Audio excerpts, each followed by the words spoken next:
Hi, welcome back. This is Gene. You're listening to the Perfect Flow podcast. So it's been a few weeks since I last did a podcast. It seems that I've managed to record a few, but haven't been able to push them out. So given that you're listening to this, I now only have 2 recorded podcasts in the pipeline yet to be released.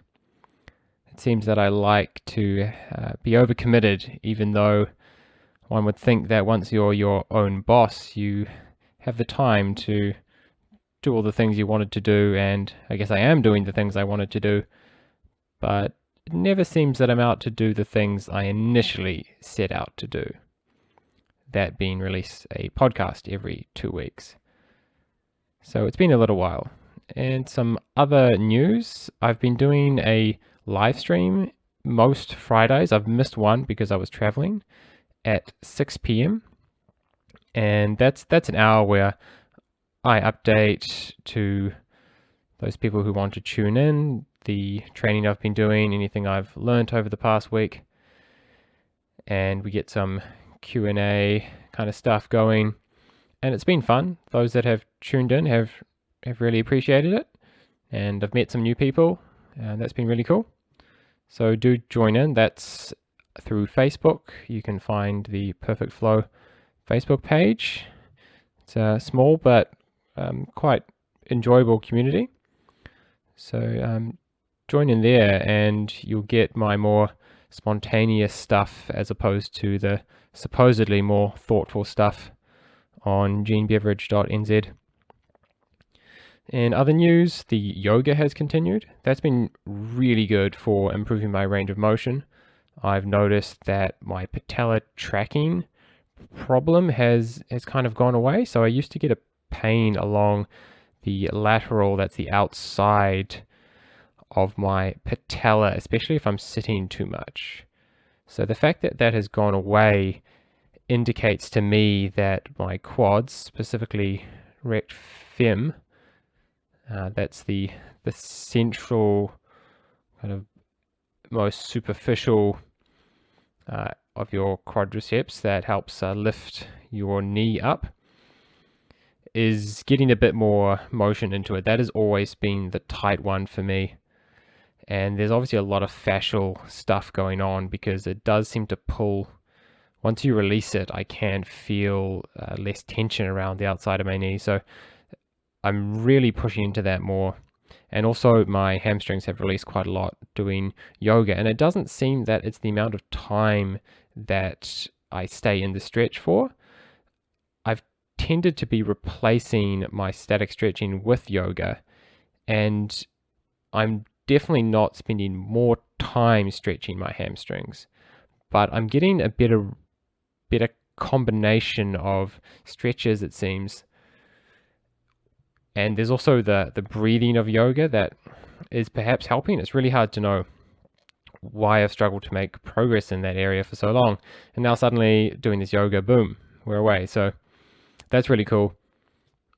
Really glad to see some progress in that area after years of struggling. So on the podcast today, I talk with my friend Kristian Day, or K-Day as he's been often called.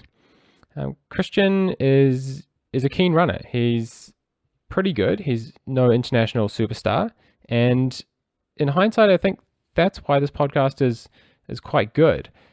It gives us a better connection to my audience, I think, because I'm not just chasing the people who are the celebrities and the superstars of running just so we can copy what they're doing. Learning that the mere mortals amongst us are all looking through the same stuff, and most of them are doing the same kind of training. They've been working through problems, finding philosophies that work for them, and getting the advice of someone who's just a super keen and definitely experienced runner, I think is really valuable and really complementary just to hearing what the pros are doing. I do have some thoughts about just copying the pros all the time, and it's good. You do want to know what they're doing. The more information, the better.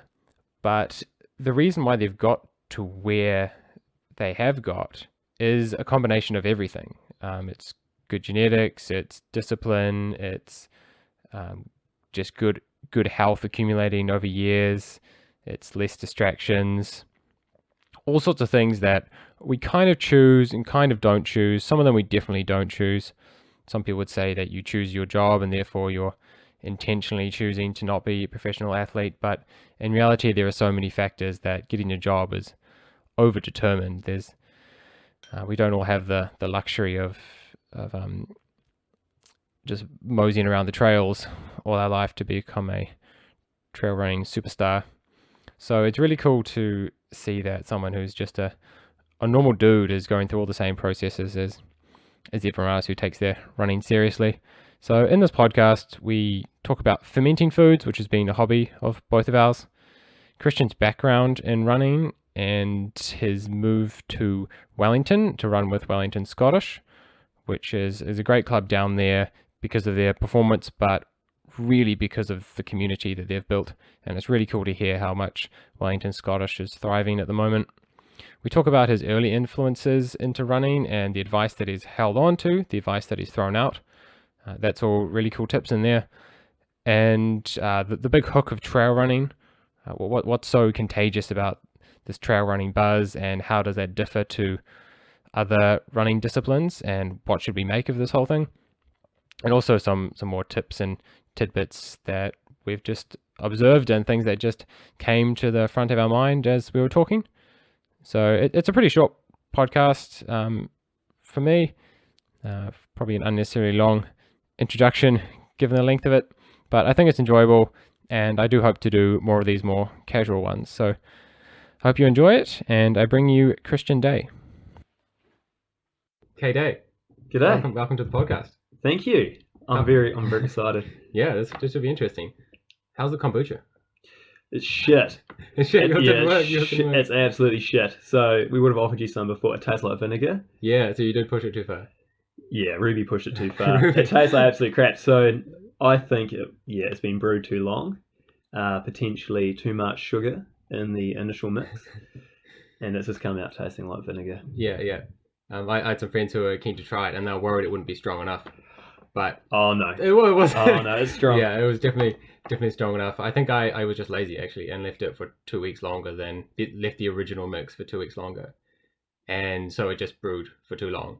So it went pretty vinegary, but at least it was healthy, right? That's what I was more concerned about, is not having any action. But we got enough action, and I've done one lot bottled, but not enough action to get the carbonation. So we're working on it, but. Yeah, I've consumed a batch. So it's a roll of the dice. So when we're in the Coromandel for summer, we're brewing some pretty good batches up there and flavouring it with natural fruit like plums from the tree and apples from the tree, and that tasted really good. It was sweet, but not soda sweet, and we got it quite carbonated in the bottle as well. But down here in Wellington, it's just it's not hitting its straps really. It's definitely vinegar. Yeah. All right, keep working. I'll keep working too. Have you tried fermenting anything else? So Ruby makes quite a sick sourdough. Oh, you guys are ahead of the game. And it's in the fridge right now. Mm-hmm. The buns on the bench aren't sourdough, are they, Ruby? They don't look like sourdough. No, they're not sourdough. That's your classic maximum white bread. That's your classic yeast. But the sourdough is pretty good. Yeah, well, I've done the same actually, and I've been having my own sourdough for a couple of weeks now. But it's a gluten-free one, which is harder to get going. Yeah. I've got things like almond meal in it, which kind of makes it quite dense, and it doesn't come out as fluffy and active. But we're getting there. It's a real sour. It's just it's too sour, just like the kombucha's turning to vinegar. My first sourdough that I made was too sour, so I couldn't even eat it. It was like a sour lolly, but bread. Yeah, that's bullshit. So that's quite interesting. Yeah, we haven't had a bread that's too sour. They do get sour, but not not that bad. And we do ferment it for quite a while. So the yeast that we've got is just from the garden outside. So Ruby mixed up some flour and water and left it in the garden. Yeah, and I think a lot of the yeast is actually in the flour. Yeah, it's not that much in the air. Oh, well, there you go. It seems to be a bit of a rumor that it's in the air. But you learn something. But anyway, yeah. So it's a sourdough. It tastes sour, and we do the slow fermentation. It tastes good. We haven't made sauerkraut or pickles or anything like that. Yeah, that's next. I have made beer before, but there's no space here. Yeah. make beer. Beer's pretty hardcore. I think that's why I chose these easy ones first, because you just need one jar. Yeah, beer, you need a big old fermenter, especially if you do like all grain, if you buy the grains and stuff. I never did that, I just used the kits. But yeah, that was good. Sweet. All right, now I've got that off my chest. On to running. How long have you been in Wellington for? We've been in Wellington now this is our third year in Wellington. We moved down when Ruby decided to go back to university. Mm-hmm. And so I took a job down here teaching. I'm a school teacher. And so we've been here, just over 2 years. So this is our third year. Right, that's pretty cool. And you're liking it. Where were you living before then? So we lived in Napier. I spent most of my childhood in Napier, and then Ruby moved to Napier, and we'd spent, I don't know how many years there, 4 or 5. Yeah. And then before we came here. Sweet. Yeah. So I've only been in Wellington for running a few times, but it's pretty sweet. It is. It's super cool. And I just did a run, then popped up from the house straight onto Skyline. Just got on a really nice climb straight from the house. Super cool compared to where I was in Auckland, where you have to drive quite a bit to get to any reasonable hills. I was definitely guilty of poo-pooing Wellington a little bit. Thinking, it's the capital, it'll be crap. And once you get out of the city and up into the suburbs, especially these hilly suburbs, you realise that the running is actually really, really good. There's tons of trails if you're into that. It's really good road running as well. Just the training atmosphere is really good as well. Wellington at the moment has a really tight-knit community of pretty quality athletes. I think we're probably... I'm biased, obviously, but in terms of all the other groups in the country, I think we're really at the top at the moment. Yeah, that's what I think I'm most interested, actually. Yeah, some of those southern boys... How does this culture come about? And is that just that there's some key instigators and some catalysts that get it going, or is there some strategy behind how to build a close-knit running community? No, there's definitely some key instigators. So before we even moved down here, we were quite aware that Wellington had some good runners in it, and I think that's to do with a large part to Wellington Scottish, and they actively go out and promote their running club as a running club for senior athletes, not one for kids. Okay. Which I know is that a different strategy? That's a different strategy. So in Napier, the push was for children, which is great because they want to grow their club from the ground up. But at the end of the day, children grow up and they leave home, and 9 times out of 10 they move to the city. And so that's what's happened in Wellington. There's a whole bunch of senior men and senior women in their early 20s to early 30s who are just getting after it. And it's just great, and we're all good mates. We all train together, we all race together, and I think it really promotes a good running culture. So, what are the older people aspiring to? Is it more the trail running stuff or the club stuff? They're doing age group at club? No, not at all. So our masters runners, they're insane. Nick Horspool's over 35. He's a masters runner. He's a 2:17 marathoner. Solid. Yeah, we've got Andrew Warden. He's in his mid-40s. He's running under 2:40 in the marathon. He's in mid-16s and 5K. He's under 33 minutes. Okay, so they're not doing age group, they're doing elite. They're quality runners, man. And they mix it up. They mix it up with us younger guys as well. Yeah, so we all just train together. Yeah, that's super cool. I'm not entirely sure what the culture is like in Auckland or Christchurch. I guess I've been really on the fringe of the club. I've never actually joined a running club. I think because the trail running stuff is, you don't really need to be a club to be a part of it.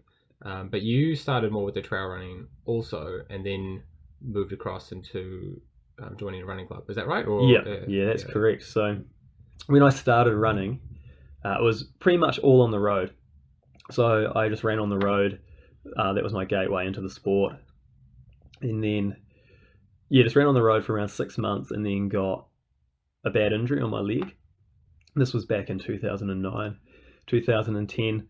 And so about that time, if you cast your mind back, was when Born to Run came out, the book Born to Run, and all those big trail running names from the States sort of started to crop up on the scene. Anton Krupicka, the European guy, Kilian Jornet.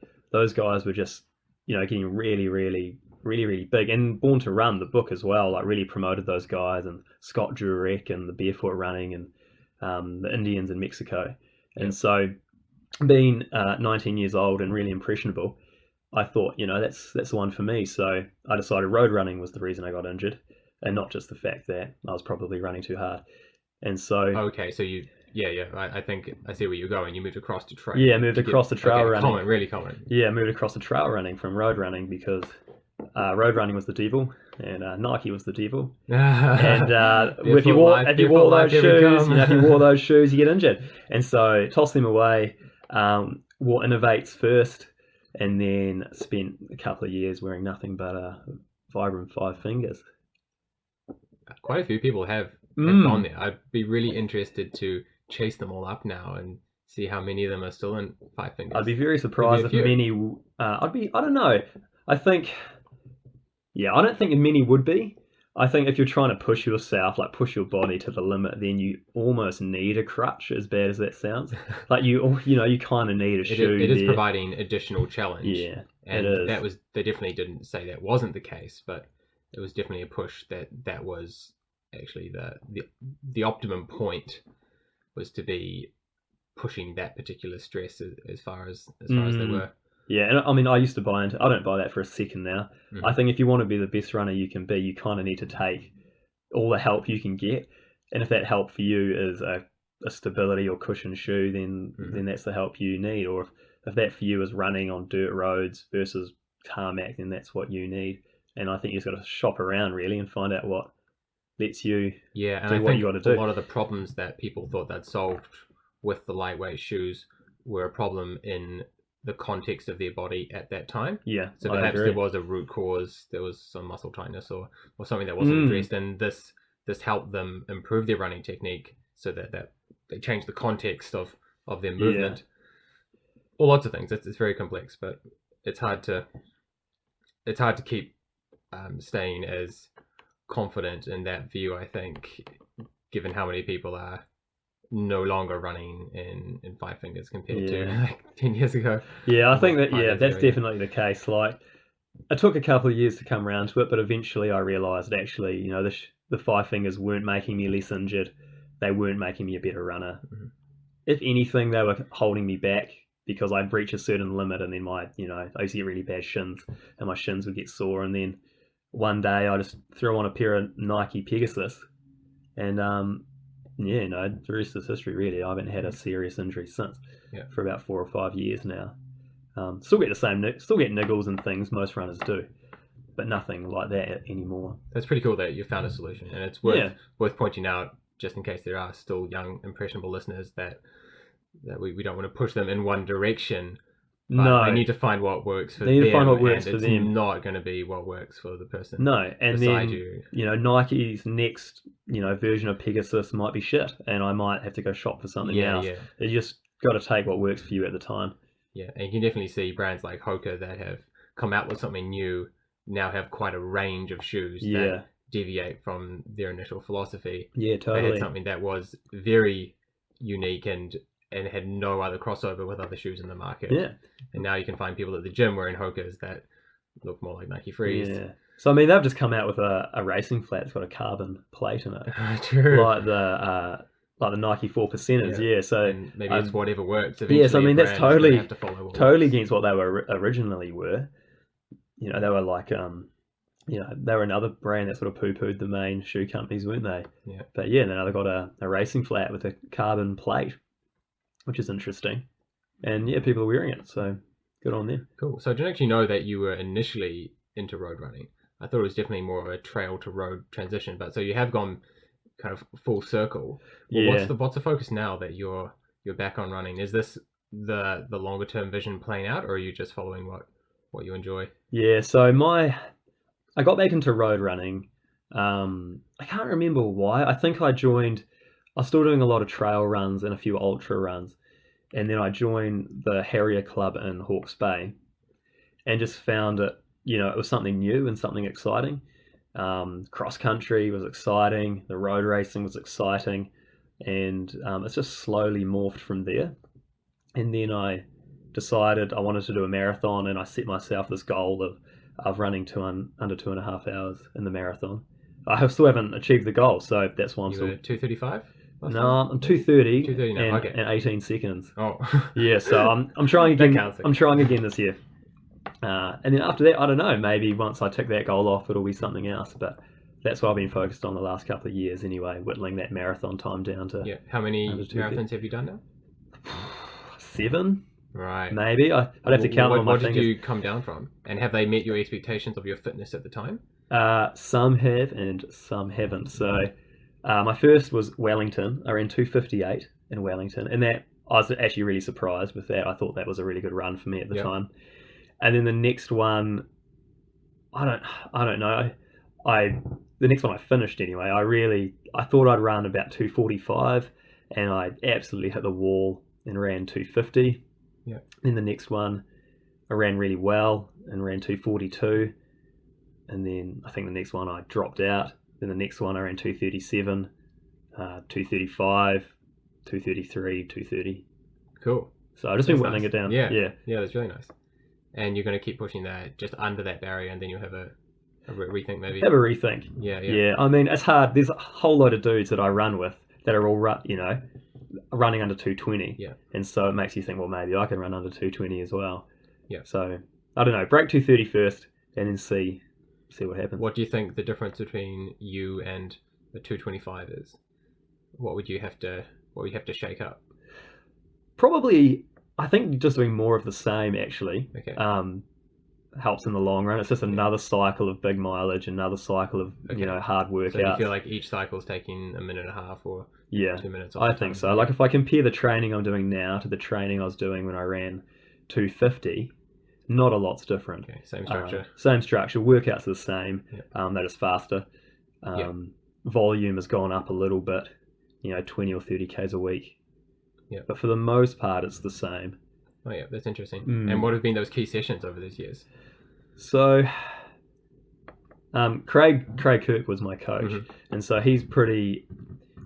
We've got some classic old school type sessions. So basically, I train like a 10K runner, and then close to the marathon, throw in some more marathon specific sessions. So, in an 18-week build up, lots of 1K reps, lots of tempo runs, lots of 2K reps.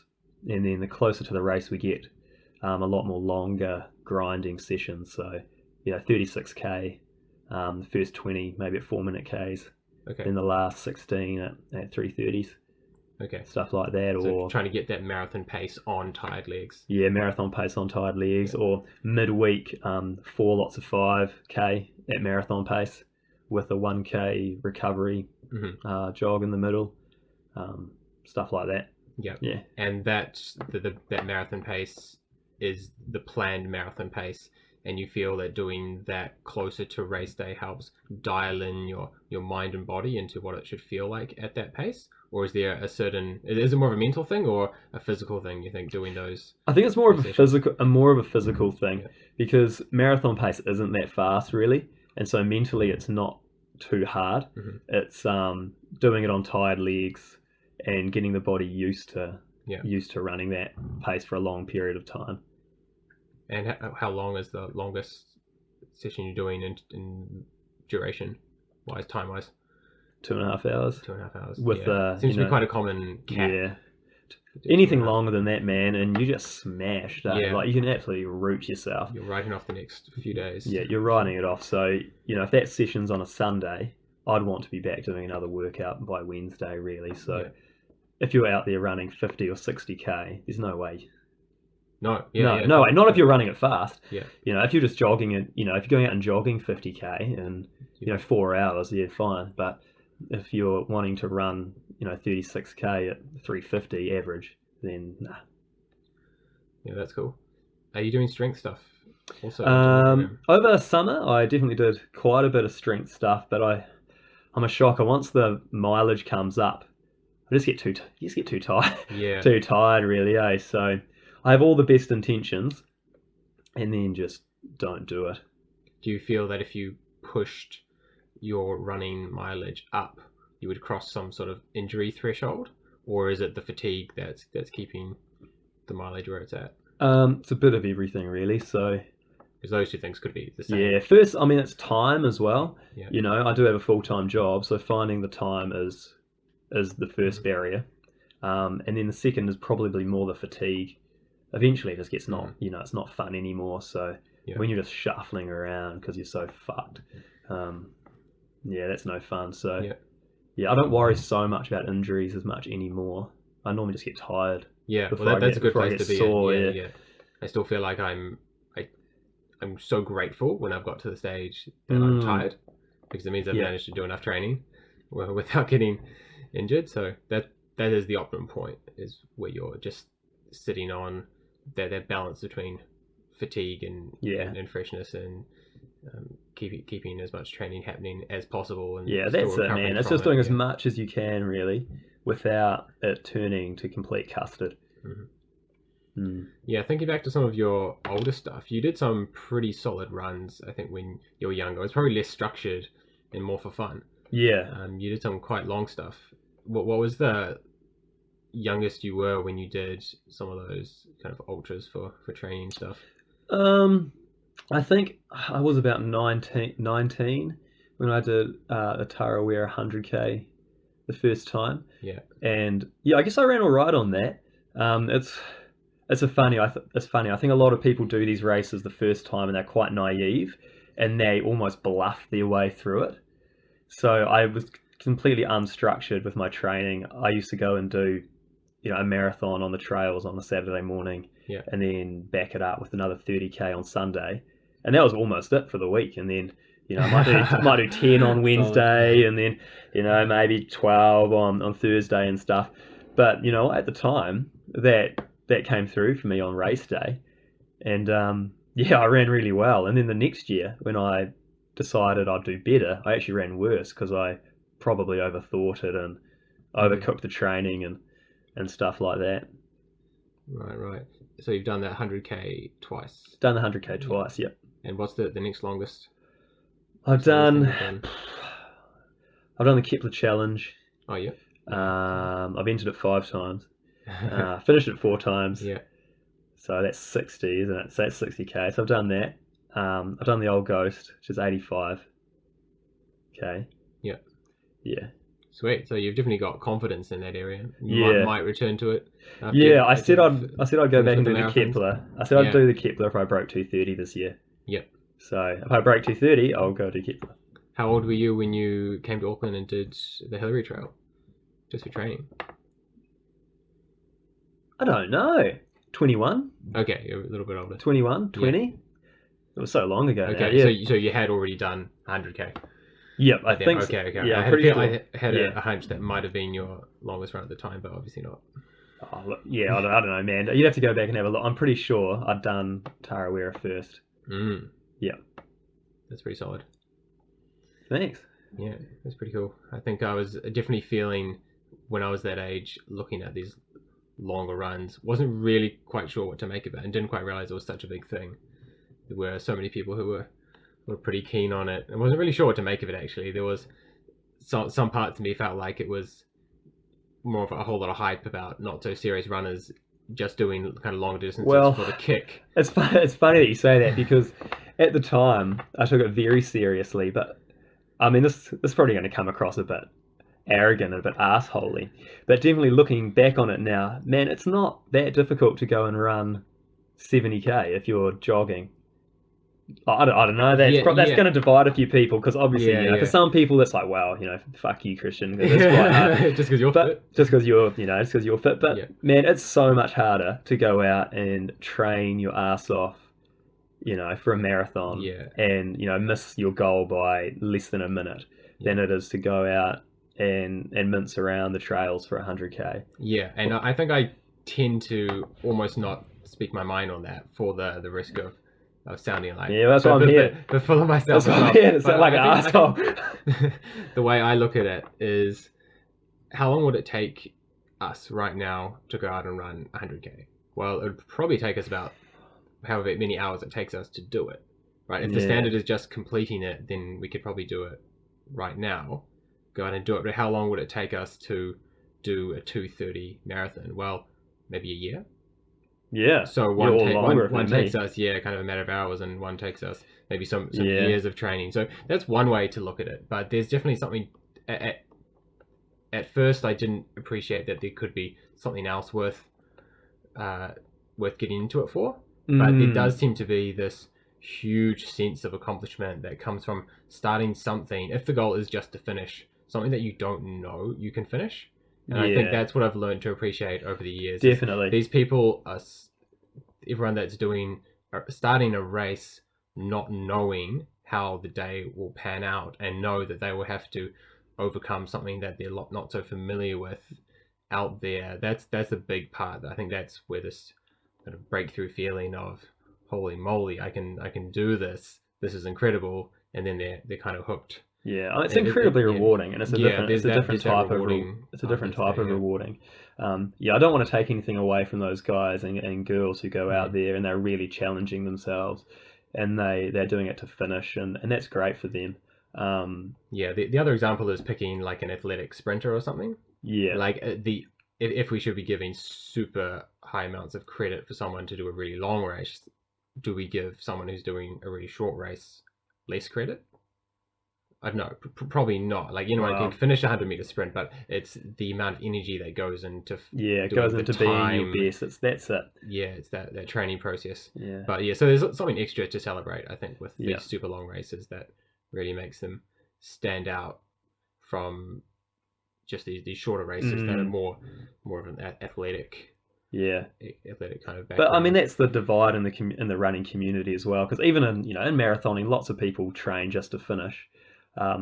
That's fine, but I guess for me, once you know you can finish, for me anyway, the drive was always just to be better. Right. That's my default position. It's not to say other people's position is wrong or anything, but that just happens to be my calling. Is like once you've done well at a certain discipline, well, the goal is always to be the best you can be, and that's never really just been finishing the race. So it's always got some sort of time tied to it, and then the next time you come around it's a quicker time, so it doesn't really matter which distance I'm racing. It still feels kind of the same. It's still a goal about beating yourself and beating other people. I feel that for me makes all distances kind of equal. It's all just as hard because it's all the training process that goes into it. If you're pushing yourself to the limit, then a 1500 is just as tough as a marathon full gas. The marathon takes longer to recover from, but the effort you put in training is just the same. That's right. It could be years of training. The height before the race is just the same, and the satisfaction at the end is just the same. So you definitely might be looking at some longer ones. There is the season in New Zealand, I think, is getting better and better. The fields are getting thicker, so I think there's definitely good incentives to get involved. It would be cool though if there was some more, I think, structure to the trail running season. I definitely find that coming from a club sport like orienteering that has a clear structure and a clear priority, like nationals is obviously bigger than North Island Champs. Which is obviously bigger than exactly. And it all builds up to this pinnacle, and athletics obviously has the same. I just really wish trail running had something similar, that you would always know that this is the one race that everyone prioritizes. This is the A goal for everyone, so that everyone rocks up there in the best form they can be in, as opposed to some of the people saying, "Oh, actually, I'm just going easy because I'm doing a big race in a month." It'd be nice if we could all stay in sync somehow, like nominate Kepler as the race or something, and everyone goes that's hard. That's something Ruby and I have talked about before as well. That the market at the moment in trail running is so saturated with events that the fields can tend to get quite diluted. It would be nice if everyone nominated Kepler to be the big dogs race, or Tarawera to be the big dogs race, and so all the big dogs went to that race. But at the moment it doesn't really happen. Like athletics, I guess. Yeah. I think some of these races are kind of maxed out by the number of people who want to do them. So that's another thing. The fields of numbers are limited. You can't start cutting people just because they're not in the elite grade. No, you can't do that. It should be open to everyone. So how do you decide on what race is going to be the big race? I don't know. Might never happen. I don't know. That's pretty cool. Have you been overseas? Nah. So I did one race in Australia. So was it just Ruby that went over? Just Ruby. Look, she's the big dog. She's got all the talent. So she goes overseas, and I stay at home and earn the money. Oh, cool. So she's just studying. Yeah. Not working as Oh, well. yeah. No, she doesn't work. Can't do both. No, I do all the Yeah. hard work. Yeah. That's sweet. I've got Yeah. the opposite arrangement. Oh, nice. I'm the one spending the money, and my girlfriend's the one working. But we'll see how that might change at some stage, and maybe not. I'm definitely quite liking it at the moment. Yeah. So, were there any times where you did want to take the running overseas? Yeah, I mean, when Ruby was going over, It must have been pretty inspiring at that stage to see Ruby go over, and you get all fired up. You get super fired up, you know. I really wanted to go and do these European races and the races in America and things like that. But hey, you know, like the opportunity's still there. It might happen one day. At the moment, I'm quite happy to just mince around domestically, whip over to the Gold Coast once a year and do a marathon. In the near future, maybe Berlin or Tokyo, Biwa. Yeah, they're definitely to be experienced. The massive marathons look so hectic. Yeah, I'd love to be involved. That'd be cool. Yeah. Do you feel that you just want to do that at any stage, or you want to do that when you're fit? I mean, yeah, definitely in the next few years when I'm fit. I'm a realist. In marathons, probably once you're north of 35, there's not too much to be gained, especially if you've been running for over a decade, 15 or 16 years. So that's still a few years away, 6 or 7 years. So there's still time to get over there and do some PBs. Yeah, but in the meantime, there's so much here going on, and we've got this really cool culture, I think, here in Wellington that just makes it worthwhile. Is just spending the time out on the road, on the trails. Yeah, you got to join up, man. With the guys. Join up with Wellington Scottish. Join up with Wellington Scottish. Pretty tempting to get involved with the clubs, and having seen like road relays and stuff. Oh, it looks so fun. Were you in the team that won? Yeah, I was in the team that won. Sick. It was great. So I've been in the senior men's team both years that we've won. Yeah. Last year I barely scraped in because we have sort of a tryout race out in Wainui where you have to run 10K. It's super cool that you've got 10 people or more than 10 people who could be in the team. Yeah, that's right. So our B, we won, the A team won, and the B team came fourth. Yeah. Which is just, it's huge to have a B team coming fourth. Yeah. And even to make our B team, you probably have to be running 10K in under 32:30. True. Just to make the B team. And so it's super competitive. So you come down to Wellington in September when selections for road relays is coming up. Everyone's peaking for the selection race. And then you bust your ass on the selection race, and then 6 weeks later you're trying to peak again for that actual big dance. That's pretty cool. What else is keeping people going throughout the season? There's just massive stoke, massive hype around the marathon. I don't know, Wellington Scottish love marathons. We just love it. We just get after it. So like Dan Jones just ran 2:18 in Biwa, and so we all look up to him. Nick Horsball, he's been leading the charge for a while, 2:17. So we all look up to him, and then we've just got there's tons of guys in the mix who are all mid 220s. Even more of us who are hovering around 2:30, and then Jesus, you got 40-year-old men only 6 or 7 minutes behind you running 2:39. So you can't really rest on your laurels, and so. It's just massive hype about it. We all train together, so when you see one of your mates go over and run a great time, you just get really fired up, and you just want to do it as well. So, is there much coordination with the training on a weekly basis? Yeah, huge coordination. So, but you've got different coaches and stuff, so you work that in. Yeah, just work it in. So, every Saturday we meet for a session, and so generally we coordinate that. Organise that during the week. So, Wednesday or Thursday, we start talking about what might be happening on Saturday morning. And then I'll just message Craig and be like, hey, look, Craig, there's a 6 session going on at K Park on Saturday. What do you reckon about this? And he'll say, dive in. Or, sometimes he says, no, don't do that. And then I listen to him and I don't do it. But most of the time, it's better to train with the group. And I think for the faster stuff. Yeah. Well, as long as you're not too keen. Well, that's right. If you're doing intervals, sometimes it is better to be alone. But I think once you've figured out what the pacing should be, having other people just to keep you strong in the final few reps or something is really helpful. But I think I remember from us learning how to do intervals is we were so fired up when we were younger that we'd go out so hard. Yeah, well, that's the thing. And, we needed some mature guy who had seasoned runner to come in and settle us down, because we would bust our ass for 3 minutes, then lie on our backs on the ground. Yeah, and then so get that up and bust definitely our ass for 3 minutes again. Yeah, that definitely doesn't happen. I think maybe it's because we're all in our late 20s now or early 30s, but probably it's just because we're all too tired and been at work all week, and by the time Saturday rolls around, you're probably 120k deep for the week. So there's not many 3-minute k intervals happening on a Saturday morning anymore. I mean, they could happen, but I guess that's not the point of the session, really, is it? Yeah, so, that's right. Yeah, there's a better purpose to whatever the session that doesn't happen. Every now and again, we might get a junior come around who's like 20 or 19, and they drop the hammer, but when they realise none of us are going with them, they normally come back. A greater purpose of doing the session and getting the recoveries right is really important as well. Whereas I don't know what we were just going as hard as we could, and then thinking that it was all about the effort and not about the recovery. And it takes a lot of maturity to do that, I think, and it takes a long time in the sport to realise, hey, look, you don't have to run a 3-minute kilometre in training. It's practice, it's training. You can do that on race day. 3:10s are fine, or 3:06s are fine.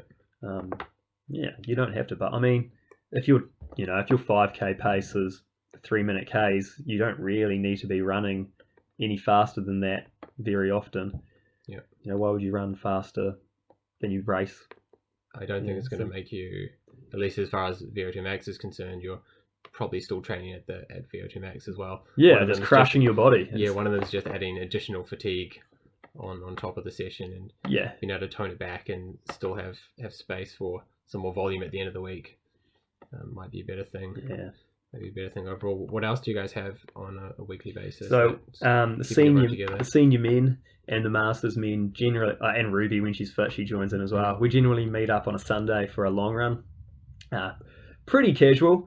Every now and again, someone decides they want to be an asshole and speed it up. But most of the time, we we jog around for 2 to 2.5 hours on a Sunday. On a Tuesday, generally another workout's organised.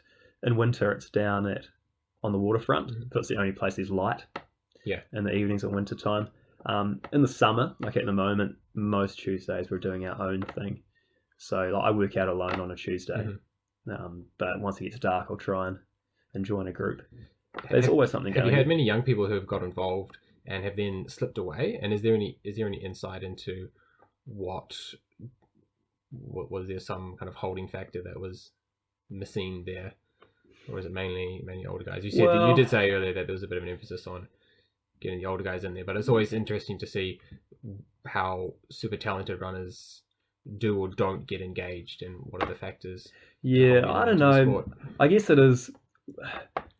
I don't want to call it an old boys club, because it's not. But I mean, we're all we are all in our late 20s, early 30s. Most of us are working full time. We've got partners and things. I think would probably be quite boring if a teenager went to run with us. I think our chat would be shit. We talk about kids and mortgages and stuff like that. It'd be boring as hell. I think for a younger person to come. Scottish do have a junior team. Generally they don't train with us. There's a quite a good guy, Evan Cooper in Wellington, Scottish, that trains the junior athletes. And he's got them under lock. So so they've got their own little culture going on. They've got their own little culture, and it is different than ours. So they focus on middle distance. And maybe up to 5k. So. And do you guys have much other social stuff outside of the sessions or not? We really only meet for runs, to be honest. I mean, they are all really good friends. But like I say, we're all busy. There's not much time during the week to catch up. For anything like that. So it's been really interesting in Auckland to think back about our heyday with our training group and why that's no longer the case, and was it the crazy parties keeping us together, or was it the running, and why is it harder to get to that level of training intensity with other groups? It's really hard to know what is the secret sauce that what's the glue holding it together, a training environment, and why is it hard to get it going, and sometimes with a certain group of people and easy with another group. It's really hard to know what the I don't ingredient know. is. I know Wellington Scottish they've had quiet times, and they've had good times in the senior men's as well. Maybe that's the other thing, is just kind of relax and accept that it ebbs and flows, and it try does, not to I think. keep propping it up too much just when the energy is naturally lower. Yeah, I mean, we're all the same age. All it would take is for all of us to all of a sudden have children at the same time, Right? and then it would fragment, wouldn't it? Yeah. All of a sudden, you wouldn't be able to meet anymore because you'd have other priorities. But at the moment, none of us do. Yeah, so maybe there is no secret sauce. There is no secret sauce. What I'm chasing for is I'm never gonna find it. Things just come together at random, and I think we just need to find people with the same goals, ready to work together and make time for each other to do it. Yeah, that's cool. Well, we might leave it there. Yeah, no worries. Fairly late, and that was cool general discussion. I hope you've enjoyed. Yeah, it was good jumping fun. on board, and thanks for contributing. Cheers.